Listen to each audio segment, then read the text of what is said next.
ಒಂದೆರಡು ಮಾತಿಗಾಗಿ ತಮ್ಮನ್ನ ಪೋಡಿಯಂಗೆ ಆಹ್ವಾನಿಸ್ತಾ ಇದ್ದೇನೆ. ಹೌದು, ಮನುಕುಲಕ್ಕೆ ದೇವರು ಎಂದು ವಿಶ್ಲೇಷಿಸುವ ವಿದ್ಯಾಧಿಕಾರಿಗಳು, ಉಪ್ಪಿನಂಗಡಿ ಪರಿಸರದಲ್ಲೇ ಹೆಸರುವಾಸಿಯಾದ ಸರ್ವಧರ್ಮೀಯರ ಪ್ರೀತಿಗೆ ಪಾತ್ರರಾದ ಡಾಕ್ಟರ್ ನಿರಂಜನ್ ಸರ್ ನಮ್ಮ ಈ ಸ್ನೇಹಕೂಟ ಸಮಾರಂಭದಲ್ಲಿ ಜೊತೆಗೂಡಿ ನಮ್ಮ ಕಾರ್ಯಕ್ರಮಕ್ಕೆ ಮೆರುಗು ನೀಡಿದ್ದಾರೆ. ಸರ್ ತಮ್ಮ ಇರುವಿಕೆಯನ್ನು ಗುರುತಿಸುತ್ತಾ ತಮ್ಮ ಕಾರ್ಯಕ್ರಮ ಉದ್ದೇಶಿಸಿ ಶುಭ ಹಾರೈಸಲು ಮೈಕ್ ಪಾಯಿಂಟ್ಗೆ ಗೌರವಪೂರ್ವಕ ಆಹ್ವಾನಿಸ್ತಾ ಇದ್ದೀವಿ.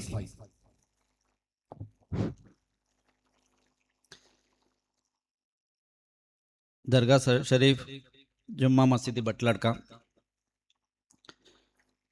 ಬಟ್ಲಡ್ಕ ಮಕಾಂ ಉರೂಸ್ ಈ ಕಾರ್ಯಕ್ರಮದ ವೇದಿಕೆಯಲ್ಲಿ ಆಸೀನರಾದ ಗಣ್ಯರೇ, ಧರ್ಮಗುರುಗಳೇ, ನೆರೆದಂಥ ಪ್ರೀತಿಯ ಜನರೇ, ನನ್ನ ನೀವು ಪ್ರೀತಿಯಿಂದ ಕರೆದಿದ್ದೀರಿ.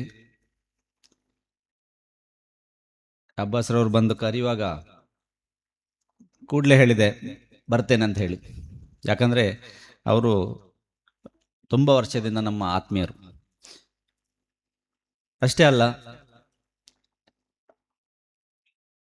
ಈಗ ನಮ್ಮ ಕಡೆ ನಮ್ಮ ಹತ್ರ ಬರುವವರು ಪೇಷಂಟ್ಗಳು ತುಂಬ ಥರದ್ದು ಪೇಷಂಟ್ಗಳಿರ್ತಾರೆ. ಅದರಲ್ಲಿ ಬಹಳಷ್ಟು ಪೇಷಂಟ್ಗಳು ಅವರು ಪೇಷಂಟ್ಗಳ ಮಾತ್ರ ಆಗಿರುವುದಿಲ್ಲ, ಅವರೊಂದು ಪ್ರೀತಿ ಮತ್ತು ವಿಶ್ವಾಸದಲ್ಲಿ ಬರುವವರು ಇರ್ತಾರೆ. ಅವರಿಗೆ ನಾವು ಹೇಳಿದ ಮಾತೇ ಅವರಿಗೆ ಮದ್ದು. ನಾವು ಮದ್ದು ಕೊಡೋದು ಬೇರೆ. ಅವರಿಗೆ ನಾವೊಂದು ವಿಷಯ ಹೆದರಬೇಡಿ ಅಂತ ಹೇಳಿದ್ರೆ ಅವರ ಕಾಯಿಲೆಗೆ ಗುಳ್ಳಾಗ್ತದೆ. ಅಂಥ ಪೇಷಂಟ್ಗಳಲ್ಲಿ ಒಬ್ಬರಾದವರು ನಮ್ಮ ಅಬ್ಬಾಸ್ ಬಟ್ಲಾಡ್ಕ ಅವರು. ಹಾಗೆ ಯಾಕೆ ಈ ಮಾತು ಹೇಳಿದೆ ಅಂದರೆ,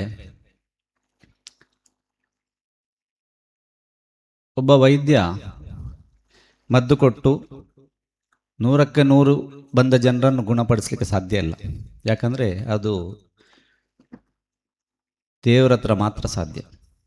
ಮನುಷ್ಯರ ಹತ್ರ ಒಂದು ಮಿತಿ ಇರುತ್ತೆ, ಪರಿಮಿತಿ ಇರುತ್ತೆ. ಅದರ ಒಳಗೆ ನಮಗೆ ಸಾಧ್ಯವಷ್ಟು ಎಷ್ಟು ಸೇವೆ ಮಾಡಲಿಕ್ಕೆ ಆಗ್ತದೆ ಅಷ್ಟು ನಾವು ಮಾಡಬೇಕು. ವಿಶ್ವಾಸ ಯಾಕೆ ಮುಖ್ಯ ಅಂತ ಹೇಳಿದ್ರೆ, ನಾವು ಕೊಡುವ ಮದ್ದನ್ನು ಎಷ್ಟು ವಿಶ್ವಾಸದಲ್ಲಿ ಕೊಡ್ತೇವೆ ಅಷ್ಟೇ ವಿಶ್ವಾಸದಲ್ಲಿ ತಗೊಳ್ಳುವವರು ಯಾವಾಗ ತಗೊಳ್ತಾರೆ ಅದು ಖಂಡಿತವಾಗಿ ಪರಿಣಾಮ ಬೀರುತ್ತೆ. ಇದು ನಾವು ನಮ್ಮ ಅನುಭವದ ಮೇಲೆ ಮಾತ್ರ ಹೇಳುವುದಲ್ಲ, ಇದನ್ನು ವಿಜ್ಞಾನದಲ್ಲಿ ಎಷ್ಟೋ ರಿಸರ್ಚ್ ಮಾಡಿ ಇದನ್ನು ಸಾಬೀತುಪಡಿಸಿದ್ದಾರೆ. ನಾವೀಗ ಮಸೀದಿಗೆ ಬಂದು ಅಥವಾ ದರ್ಗಾಕ್ಕೆ ಬಂದು ಅಥವಾ ದೇವಸ್ಥಾನಕ್ಕೆ ಹೋಗಿಯೋ ಅಥವಾ ಚರ್ಚಿಗೆ ಹೋಗಿಯೋ ನಾವು ಪ್ರಾರ್ಥನೆ ಮಾಡ್ತೇವೆ.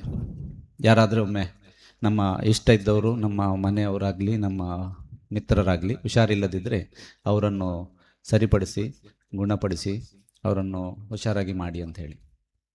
ಈ ಪ್ರಾರ್ಥನೆಯಲ್ಲಿ ಒಂದು ಶಕ್ತಿ ಇದೆ. ಇದನ್ನು ಸೈನ್ಸ್ ಇವತ್ತು ಒಪ್ಕೊಳ್ಳುತ್ತೆ.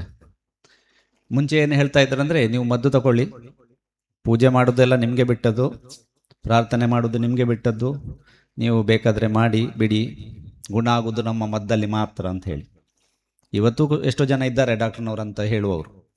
ಆದರೆ ವಿಜ್ಞಾನ ಇವತ್ತು ಯಾವ ಕಡೆಗೆ ಮುಖ ಮಾಡಿದೆ ಅಂದರೆ, ಪ್ರಾರ್ಥನೆಯಲ್ಲಿ ಶಕ್ತಿ ಇದೆ, ಮದ್ದು ಮಾತ್ರೆ ಕೊಟ್ಟರೆ ಸಾಕಾಗುವುದಿಲ್ಲ. ನಾವು ಪ್ರಾರ್ಥನೆ ಮಾಡಿದರೆ, ದೇವರ ಹತ್ರ ಬೇಡಿದರೆ ಖಂಡಿತವಾಗಿ ಕೊಟ್ಟ ಮದ್ದಿಗೆ ಒಂದು ಬಲ ಬರುತ್ತೆ ಅಂತ ಹೇಳುವಂಥದ್ದು ಅದನ್ನು ಒಪ್ಕೊಂಡಿದೆ ಇವತ್ತು ವಿಜ್ಞಾನ. ಹಾಗೆ ನಮ್ಮ ಹತ್ರ ಬರುವವರು ಯಾವತ್ತೂ ನಮಗೊಂದು ಪ್ರೀತಿಯಿಂದ ನೋಡ್ತಾರೆ ಅಥವಾ ನಮ್ಮೊಂದು ವಿಶ್ವಾಸನ ನೋಡ್ತಾರೆ. ನಮಗೆ ಅದೇ ಅತಿ ಮುಖ್ಯವಾದದ್ದು. ಯಾಕಂತ ಹೇಳಿದ್ರೆ ಒಂದು ಪೇಷಂಟ್ ಬಂದು ನಮ್ಮ ಹತ್ರ ಮದ್ದು ತಗೊಂಡು ಹೋದವರು ಇನ್ನೊಮ್ಮೆ ಬರುವಾಗ ನಮಗೆ ನೀವು ಕೊಟ್ಟ ಮದ್ದಲ್ಲಿ ಗುಣ ಆಗಿದೆ ಅಂತ ಹೇಳುವ ಒಂದು ನೆಮ್ಮದಿ ಮತ್ತು ಅವರ ವಿಶ್ವಾಸದ ಮಾತಿದೆ. ಅದಕ್ಕಿಂತ ದೊಡ್ಡದು ಯಾವ ಪುರಸ್ಕಾರವೂ ಇಲ್ಲ. ನಾವು ಬಯಸುವುದು ಅದನ್ನೇ. ಯಾಕಂತ ಹೇಳಿದ್ರೆ ಪ್ರಚಾರ ಬೇಕಂತ ಇಲ್ಲ. ಒಬ್ಬ ಮದ್ದು ಕೊಟ್ಟು ಗುಣ ಆದರೆ ಅದೇ ಪ್ರಚಾರ. ಯಾಕಂದರೆ ಅವನಿಗೆ ಗುಣ ಆದದ್ದನ್ನು ಅವನು 10 ಜನ ಹತ್ರ ಹೇಳ್ತಾನೆ. ನಮಗೆ ಬೇರೆ ಪ್ರಚಾರವೇ ಬೇಡ, ಅಡ್ವರ್ಟೈಸ್ಮೆಂಟ್ ಬೇಡ, ಬೋರ್ಡ್ ಬೇಡ. ಮತ್ತೆ ಅಬ್ಬಾಸ್ ಅವರು ಹೇಳಿದಾಗೆ ಟೀಕೆಗಳು ಬರ್ತಾ ಇರುತ್ತೆ, ಅದಕ್ಕೆ ನಾವೇನು ಮಾಡಲಿಕ್ಕೆ ಆಗೋದಿಲ್ಲ. ನಾವು ನಮ್ಮ ಕರ್ತವ್ಯವನ್ನು ನಿರಂತರವಾಗಿ ಮಾಡ್ತಾ ಇರಬೇಕು, ಮಾಡ್ತಾ ಇರ್ತೇವೆ, ಇನ್ನು ಮುಂದೆಯೂ ಮಾಡ್ತಾ ಇರ್ತೇವೆ. ಯಾಕಂತ ಹೇಳಿದ್ರೆ ನೀವು ಎಷ್ಟೇ ಒಳ್ಳೆ ಕೆಲಸ ಮಾಡಿ ಅದರಲ್ಲಿ ಒಂದು ತಪ್ಪು ಹುಡುಕುವವರು ಅಥವಾ ಅದರ ಅಪಾರ್ಥ ತೆಗೆಯುವವರು ಎಲ್ಲ ಕಡೆಯೂ ಇರ್ತಾರೆ. ಅದು ವೈದ್ಯಕೀಯ ಕ್ಷೇತ್ರ ಮಾತ್ರ ಅಲ್ಲ. ಈಗ ನಮ್ಮ ಇಲ್ಲಿ ಮ್ಯಾನೇಜ್ಮೆಂಟ್ ಇದ್ದಾರೆ, ಅವರು ಎಷ್ಟೋ ಅವರ ಸ್ವಾರ್ಥ ಬಿಟ್ಟು ಕೆಲಸ ಮಾಡ್ತಾರೆ, ಅಥವಾ ನೀವು ಎಷ್ಟೋ ಸ್ವಾರ್ಥ ಬಿಟ್ಟು ಇಲ್ಲಿ ಬಂದು ಕೆಲಸ ಮಾಡ್ತೀರಿ.